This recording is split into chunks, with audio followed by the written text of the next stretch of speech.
Welcome to Star City News. I'm Michael Shivoy. And I'm Kelsey Murphy. Our top story tonight is Lincoln's primary elections. Incumbent candidate for City Council Carl Eskridge is running against Mairead Safranek for District 4, which includes Downtown District and UNL campus. Safranek is only 23 years old and a recent UNL grad. Star City's senior political correspondent John Kipper starts our team coverage by looking more into her candidacy. John?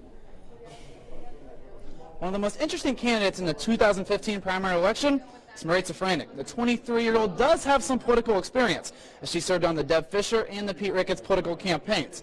Now, the most important issue that she's trying to focus on if she is indeed elected is getting young professional jobs. What she says is going on in Lincoln right now is what's called a brain drain.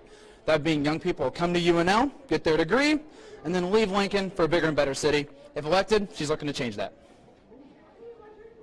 I think jobs is the #1 issue. I know that most of my friends left because they found a great job somewhere else.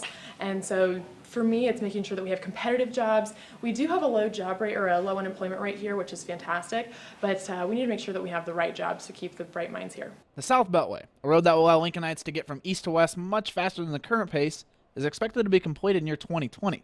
Safranek said that this Beltway needs to be finished on time, as Lincoln traffic can really turn young adults off. I mean, just scroll through your Twitter feed and you see the #1 thing my friends and peers are tweeting about is they're sick of the snow removal, the potholes, and the traffic. Another pulverizing issue for the city is what to do with Pershing Auditorium.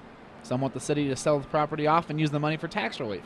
Safranek has a different idea. You know, in Lincoln, the University of Nebraska, Lincoln is considered a food desert, which means that we don't have access to a grocery store, essentially. And so I've seen some really interesting ideas for turning it into kind of a co-op or using it as some kind of market where everyone downtown can access groceries, fresh produce, that kind of thing.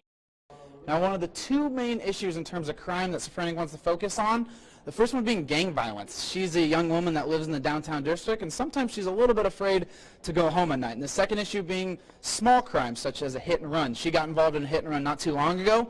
The police told her they just didn't have the resources to help her out.